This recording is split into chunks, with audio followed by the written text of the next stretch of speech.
7ನೇ ತರಗತಿ ಗಣಿತ ಅಧ್ಯಾಯ 3 ಬಿಂದುವಿನ ಆಚೆಗೆ ಒಂದು ಇಣುಕು ನೋಟ. ಈ ಅಧ್ಯಾಯದ ನಾವು ಸಾರಾಂಶವನ್ನು ಇನ್ನೊಮ್ಮೆ ನೆನಪಿಸೋಣ. ಅಂದರೆ ಹಿಂದಿನ ತರಗತಿಯಲ್ಲಿ ಕಲಿತಿದ್ದನ್ನು ಇನ್ನೊಮ್ಮೆ ಪುನರ್ಮನನ ಮಾಡೋಣ. ದಶಮಾಂಶಗಳು ಎಂದರೇನು?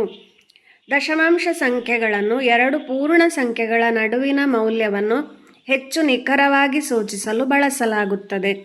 ಉದಾಹರಣೆಗೆ 3.14, 7.5 kg, 10.23 ಮೀಟರ್ ಇತ್ಯಾದಿ. ದಶಮಾಂಶ ಸಂಖ್ಯೆಗಳ ವಿಸ್ತೃತ ರೂಪ. ಕೆಳಗಿನ ಕೋಷ್ಟಕವನ್ನು ಪೂರ್ಣಗೊಳಿಸಿ. ನಾವು ದಶಮಾಂಶ ಸಂಖ್ಯೆಗಳ ಸ್ಥಾನಬೆಲೆ ಕೋಷ್ಟಕವನ್ನು ಈ ರೀತಿ ಬರೆಯಬಹುದು.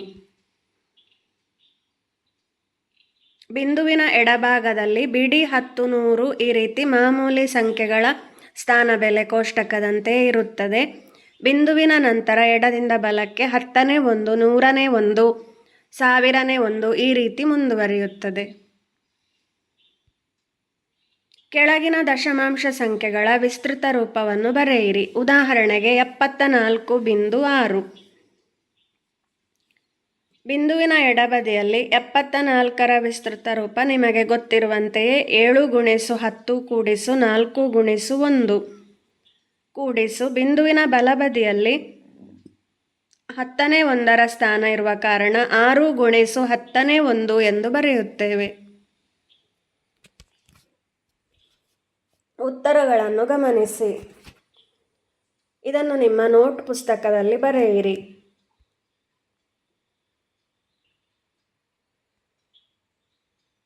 ಹಾಗೂ ನೋಡದೆ ಬರೆಯಲು ಇನ್ನೊಮ್ಮೆ ಅಭ್ಯಾಸ ಮಾಡಿ. ನಿಜ ಜೀವನದಲ್ಲಿ ದಶಮಾಂಶ ಸಂಖ್ಯೆಗಳು. ನಾವು ದೈನಂದಿನ ಜೀವನದಲ್ಲಿ ದಶಮಾಂಶ ಸಂಖ್ಯೆಗಳನ್ನು ಎಲ್ಲಿ ಬಳಸುತ್ತೇವೆ? ಉದಾಹರಣೆ ನೋಡಿ. ಇಂದು ತುಂಬ ಬಿಸಿಲಿದೆ. ತಾಪಮಾನ 36.2 ಡಿಗ್ರಿ ಸೆಲ್ಸಿಯಸ್ ಇದೆ. ತಾಪಮಾನವನ್ನು ಅಳೆಯಲು ನಾವು ಬಳಸುತ್ತೇವೆ. ತೂಕವನ್ನು ಅಳೆಯಲು ನನ್ನ ತೂಕ 55.7 kg ಇದೆ ಎಂದು ಹೇಳುವಾಗ ಇಲ್ಲಿ ನಾವು ದಶಮಾಂಶ ಸ್ಥಾನವನ್ನು ಬಳಸುತ್ತೇವೆ. ಇಲ್ಲಿ 1 kg ಸಮ 1000 ಗ್ರಾಂ. ಹಾಗಾಗಿ 1 ಗ್ರಾಂ ಎಂಬುದು 1000ನೇ 1 kgಗೆ ಸಮವಾಗಿದೆ. ಅಂದರೆ 0.001 kgಗೆ ಸಮವಾಗಿದೆ. ಆದ್ದರಿಂದ 55.7 kg ಎಂದರೆ 55 ಕಿಲೋಗ್ರಾಂ 700 ಗ್ರಾಂ ಎಂದರ್ಥ. ಈ ರಿಬ್ಬನ್ನ ಉದ್ದ 3.45 ಮೀಟರ್ ಇದೆ. ಇಲ್ಲಿ 1 ಮೀಟರ್ ಎಂಬುದು 100 ಸೆಂಟಿಮೀಟರ್ಗೆ ಸಮವಾಗಿದೆ. ಹಾಗಾಗಿ 1 ಸೆಂಟಿಮೀಟರ್ ಎಂಬುದು 100ನೇ 1 ಮೀಟರ್ ಅಂದರೆ 0.01 ಮೀಟರ್. ಆದ್ದರಿಂದ 3.45 ಮೀಟರ್ ಎಂಬುದು 3 ಮೀಟರ್ 45 ಸೆಂಟಿಮೀಟರಿಗೆ ಸಮವಾಗಿದೆ. ಈ ಪೇಸ್ಟ್ರಿ ಕೇಕಿನ ಬೆಲೆ 24.50 ರೂಪಾಯಿ. ಇಲ್ಲಿ 1 ರೂಪಾಯಿ ಎಂಬುದು 100 ಪೈಸೆಗೆ ಸಮ. 1 ಪೈಸೆಯು 100ನೇ 1 ರೂಪಾಯಿಗೆ ಸಮ. ಅಂದರೆ 1 ಪೈಸೆ ಸಮ 0.01 ರೂಪಾಯಿ. ಆದ್ದರಿಂದ 24.50 ರೂಪಾಯಿ ಎಂದರೆ 24 ರೂಪಾಯಿ 50 ಪೈಸೆ ಎಂದರ್ಥ. ಕೆಳಗಿನವುಗಳನ್ನು ದಶಮಾಂಶ ಸಂಖ್ಯೆಗಳಾಗಿ ಪರಿವರ್ತಿಸಿ. 77 ಪೈಸೆ.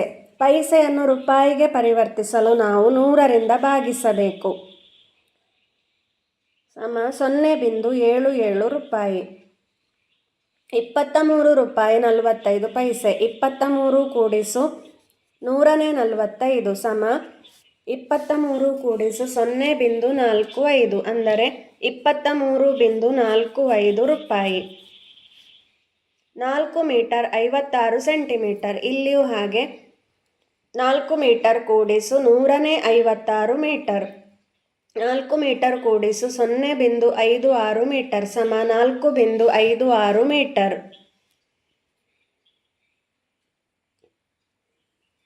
ಅದೇ ರೀತಿ ಡಿ ಅನ್ನು ಮಾಡಿ. ಈ ಲೆಕ್ಕವನ್ನು ನೋಡಿ. ಇಲ್ಲಿ ಕಿಲೋಗ್ರಾಂ ಮತ್ತು ಗ್ರಾಮ್ಗಳಲ್ಲಿ ಕೊಟ್ಟಿದ್ದಾರೆ. ಗ್ರಾಮನ್ನು ಕಿಲೋಗ್ರಾಮಿಗೆ ಮಾಡಲು ನಾವು 1000ದಿಂದ ಭಾಗಿಸಬೇಕು. 4 kg 250 ಗ್ರಾಂ ಸಮ 4 kg ಕೂಡಿಸು 1256 kg.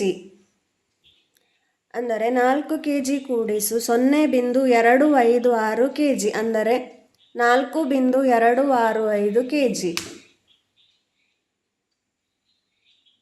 10 kg 30 ಗ್ರಾಂ ಅಂದರೆ 10.030 kg.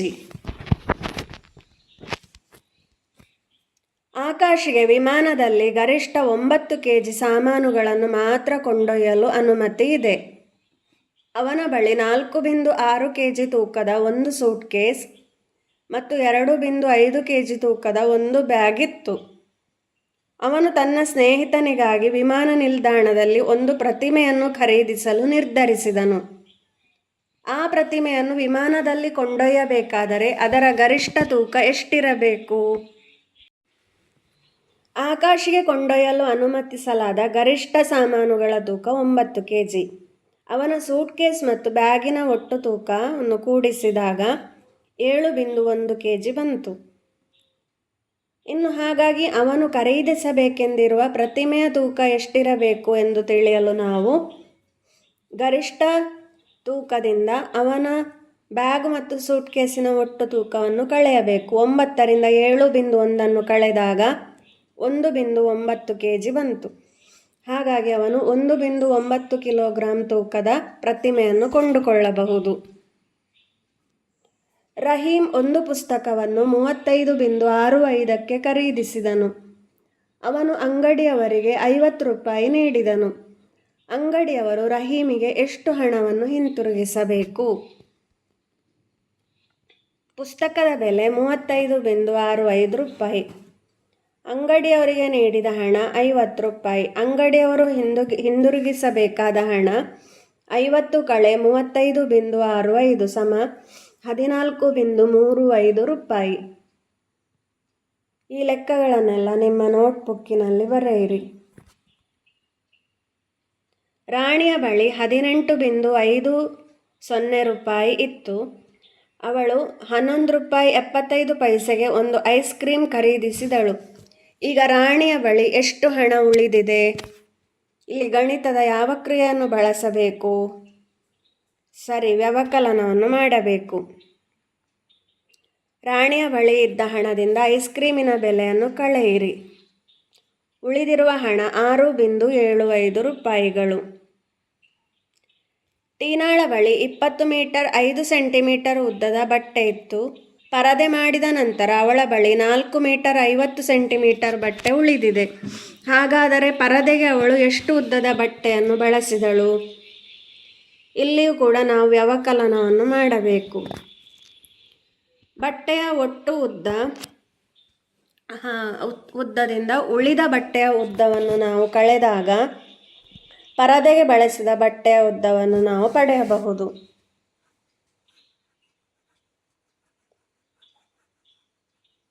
ಇಪ್ಪತ್ತು ಮೀಟರ್ 5 ಸೆಂಟಿಮೀಟರನ್ನು ನಾವು 20.05 ಮೀಟರ್ ಎಂದು ಬರೆಯಬಹುದು. 4 ಮೀಟರ್ 50 ಸೆಂಟಿಮೀಟರನ್ನು 4.5 ಮೀಟರ್ ಎಂದು ಬರೆಯಬಹುದು. ಇದನ್ನು ನಾವು ಈ ರೀತಿ ಬರೆದು ಕಳೆಯಬೇಕು. 20.05 ಕಳೆ 4.5. ಇಲ್ಲಿ 100ನೇ ಒಂದರ ಸ್ಥಾನ ಇಲ್ಲ, ಹಾಗಾಗಿ ನಾವಿಲ್ಲಿ 0ಯನ್ನು ಸೇರಿಸಬಹುದು. ಇಲ್ಲಿಯೂ 10ರ ಸ್ಥಾನ ಇಲ್ಲ, ಇಲ್ಲಿ ನಾವು 0ಯನ್ನು ಸೇರಿಸಬಹುದು. 5ರಿಂದ 0 ಕಳೆದಾಗ 5.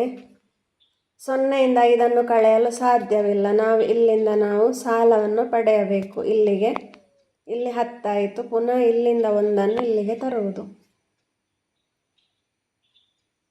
ದಶಕವನ್ನು ತಂದಾಗ ಇಲ್ಲಿ 10. 10ರಿಂದ 5 ಕಳೆದಾಗ 5 ಬಿಂದು. ಇಲ್ಲಿ 9 ಉಳಿಯಿತು. 9ರಿಂದ 4 ಕಳೆದಾಗ 5. ಇಲ್ಲಿ 1 ಉಳಿಯಿತು. 1. 15.55 ಮೀಟರ್ ಪರದೆಗೆ ಬಳಸಿದ ಬಟ್ಟೆಯ ಉದ್ದ.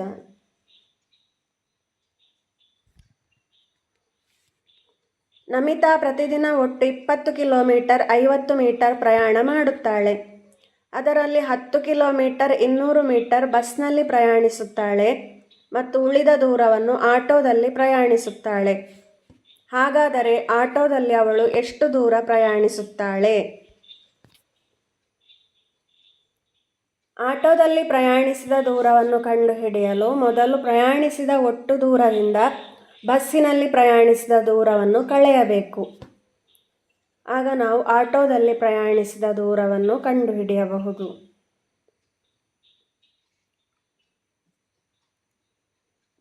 ಇಲ್ಲಿ 20 ಕಿಲೋಮೀಟರ್ 50 ಮೀಟರ್ ಇದನ್ನು 20.05 ಕಿಲೋಮೀಟರ್ ಎಂದು ಬರೆಯಬಹುದು.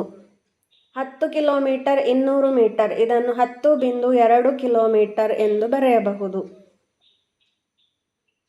ಕಳೆದಾಗ 9.85 ಕಿಲೋಮೀಟರ್ ದೊರೆಯುವುದು.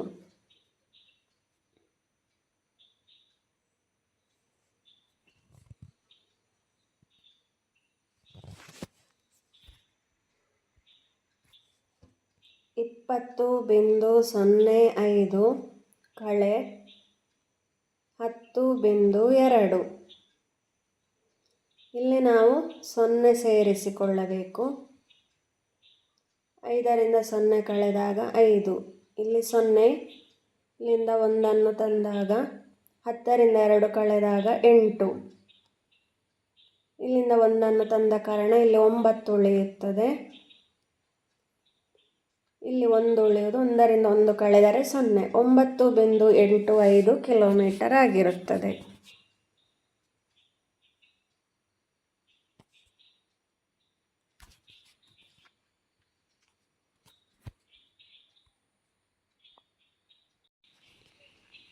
ದಿನೇಶ್ ಎಯಿಂದ ಬಿ, ಬಿಯಿಂದ ಸಿ ಮಾರ್ಗದ ಮೂಲಕ ಸಿ ತಲುಪಿದನು.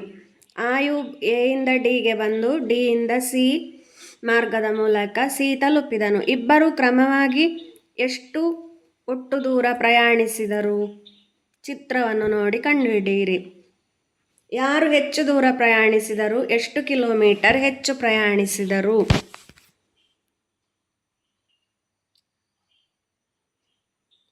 ನಾವು ಇಬ್ಬರು ಪ್ರಯಾಣಿಸಿದ ಒಟ್ಟು ದೂರವನ್ನು ಮೊದಲು ಕಂಡುಹಿಡಿಯಬೇಕು. ದಿನೇಶ್ ಪ್ರಯಾಣಿಸಿದ ದೂರ ಇಲ್ಲಿ ನೀಲಿ ಬಣ್ಣದಲ್ಲಿ ನೀಡಲಾಗಿದೆ. ಇವುಗಳನ್ನು ಕೂಡಿಸಿ. ನಂತರ ಆಯೂಬ್ ಪ್ರಯಾಣಿಸಿದ ದೂರ ಕೆಂಪು ಬಣ್ಣದಲ್ಲಿ ನೀಡಲಾಗಿದೆ. ಇದನ್ನು ಕೂಡ ಕೂಡಿಸಿ. ದಿನೇಶ್ ಪ್ರಯಾಣಿಸಿದ ದೂರ 7.5 ಕಿಲೋಮೀಟರ್ ಕೂಡಿಸು 12.7 ಕಿಲೋಮೀಟರ್ ಸಮ 20.2 ಕಿಲೋಮೀಟರ್. ಆಯೂಬ್ ಪ್ರಯಾಣಿಸಿದ ಒಟ್ಟು ದೂರ 11.8 ಕಿಲೋಮೀಟರ್ ಕೂಡಿಸು 9.3 ಕಿಲೋಮೀಟರ್ ಸಮ 21.1 ಕಿಲೋಮೀಟರ್. ಆಯೂಬ್ ದಿನೇಶಿಗಿಂತ 21.1 ಕಳೆ 20.2 ಅಂದರೆ 0.9 ಕಿಲೋಮೀಟರ್ ಹೆಚ್ಚು ದೂರ ಪ್ರಯಾಣಿಸಿದರು. ಇದನ್ನು ನಿಮ್ಮ ನೋಟ್ ಪುಸ್ತಕದಲ್ಲಿ ಬರೆದು ಕಂಡುಹಿಡಿಯಿರಿ. ಅಂಗಡಿಯವರು ರಮ್ಯಾಳಿಗೆ ಟೊಮೆಟೊ ಬೆಲೆ ರೂಪಾಯಿ 45.25 ಮತ್ತು ಬದನೆಕಾಯಿ ಬೆಲೆ ರೂಪಾಯಿ 30.80 ಎಂದು ಹೇಳಿದರು. ಹಾಗಾದರೆ ರಮ್ಯಾ ಒಟ್ಟು ಎಷ್ಟು ಹಣವನ್ನು ಪಾವತಿಸಬೇಕು? ಇವುಗಳನ್ನು ನಾವು ಈ ರೀತಿ ಸ್ಥಾನ ಬೆಲೆ ಕೋಷ್ಟಕದಲ್ಲಿ ಬರೆದು ಕೂಡಿಸಬಹುದು. ರಮ್ಯಾ ಪಾವತಿಸಬೇಕಾದ ಒಟ್ಟು ಮೊತ್ತ 76.05 ರೂಪಾಯಿಗಳು. ನೀವು ಈ ರೀತಿ ದಶಮಾಂಶ ಲೆಕ್ಕಗಳನ್ನು ಕೂಡಿಸುವಾಗ ಅಥವಾ ಕಳೆಯುವಾಗ ಸ್ಥಾನ ಬೆಲೆ ಕೋಷ್ಟಕದಲ್ಲಿ ಬರೆದು ಕೂಡಿಸುವುದು ಅಥವಾ ಕಳೆಯುವುದನ್ನು ಮಾಡಿದಾಗ ನಿಮಗೆ ಸರಿಯಾದ ಉತ್ತರ ದೊರೆಯುತ್ತದೆ. ಧನ್ಯವಾದಗಳು.